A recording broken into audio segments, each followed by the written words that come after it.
Assalamualaikum warahmatullahi wabarakatuh. Halo semuanya, sudahkah kalian kenal dengan saya? Jika belum, perkenalkan nama saya Ceisha Yasmin Azhara. Saya dari kelas 91, absen nomor 7. Tahukah kalian bahwa di Indonesia terdapat berbagai jenis tumbuhan dan juga hewan? Agar tumbuhan dan hewan tetap lestari dan tidak mengalami kepunahan, diperlukan kemampuan perkembangbiakan. Penasaran dengan caranya? Nah, pada video ini saya akan menjelaskan sistem perkembangbiakan pada tumbuhan dan juga hewan. Saya just keep on watching. Pada bagian pertama, saya akan menjelaskan sistem perkembangbiakan pada tumbuhan terlebih dahulu. Ini adalah peta pikiran mengenai apa yang akan saya bahas. Seperti yang dapat kita lihat, tumbuhan dapat dibagi menjadi 3 kelompok besar. Yang pertama, tumbuhan berbiji atau spermatopita.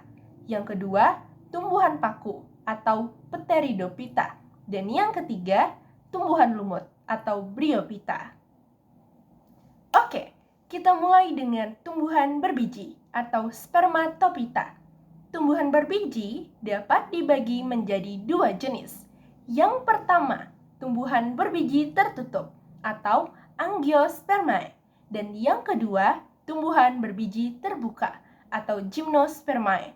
Angiospermae adalah tumbuhan yang memiliki ciri bakal biji berada dalam bakal buah. Angiospermae sendiri dapat mengalami perkembangbiakan secara vegetatif dan juga generatif. Perkembangbiakan vegetatif adalah perkembangbiakan dengan bagian tumbuhan itu sendiri. Perkembangbiakan vegetatif dapat dilakukan secara alami maupun buatan.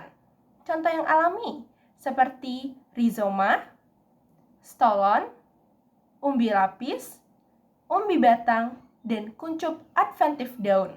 Sedangkan contoh yang buatan seperti cangkok, menyambung, dan okulasi. Perkembangbiakan generatif pada angiospermae dapat terjadi ketika sel sperma dan ovum mengalami fertilisasi, sehingga terbentuknya embrio pada biji. Selain itu, perkembangbiakan generatif pada angiospermae juga dapat terjadi melalui penyerbukan, penyebaran biji, pembuahan, dan perkecambahan.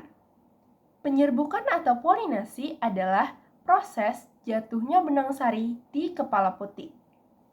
Berikut adalah macam-macam penyerbukan dilihat dari perantaranya. A. Anemogami, penyerbukan yang dibantu oleh angin. B. Entomogami, penyerbukan yang dibantu oleh serangga. C.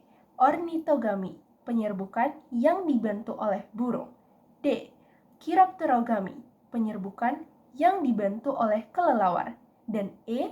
Antropogami, penyerbukan yang dibantu oleh manusia.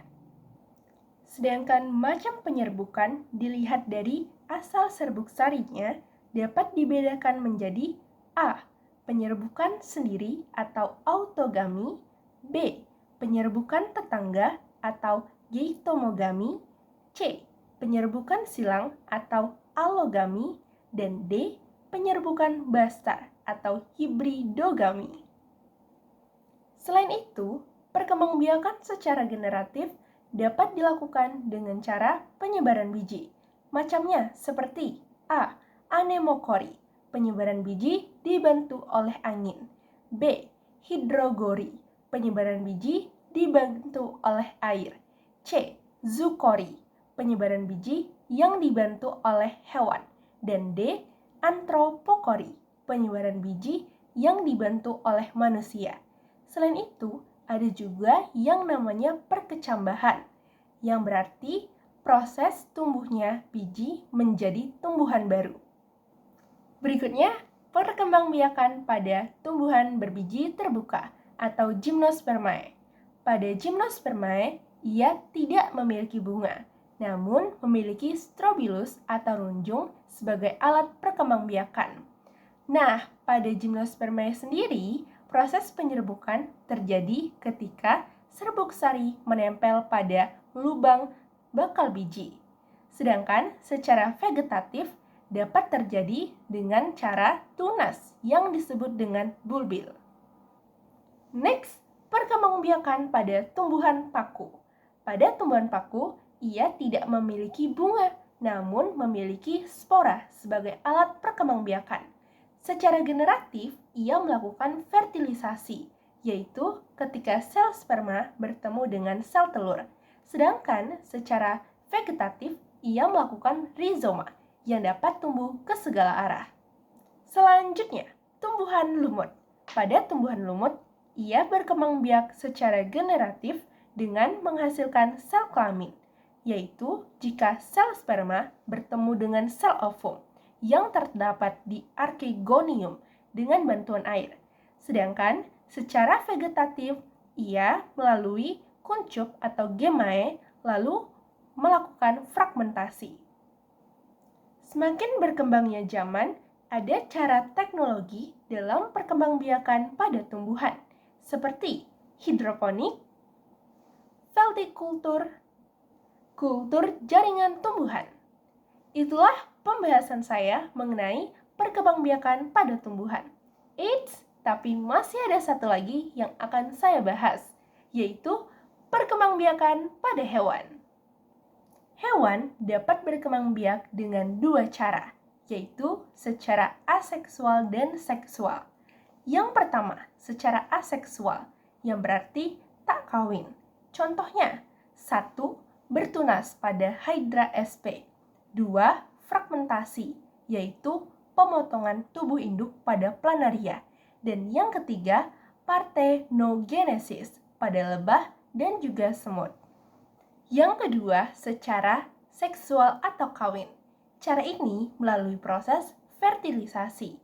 Fertilisasi sendiri terbagi menjadi dua, yaitu secara eksternal dan juga internal. Berdasarkan cara perkembangbiakan dan kelahiran embrionya, secara seksual dapat dibagi menjadi 1. Vivipar, yaitu melahirkan.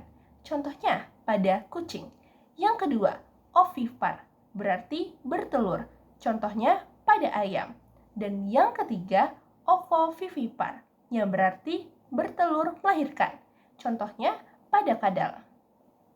Beberapa hewan ada yang mengalami metamorfosis. Metamorfosis adalah perubahan struktur tubuh pada setiap perkembangbiakannya. Metamorfosis ada yang sempurna dan tidak sempurna. Sebagai pengetahuan kita, ternyata semakin berkembangnya zaman dan teknologi, terdapat kawin suntik atau inseminasi buatan pada perkembangbiakan sapi. Teman-teman, itulah yang dapat saya sampaikan mengenai sistem perkembangbiakan pada tumbuhan dan juga hewan. Bagaimana? Apakah kalian sudah paham?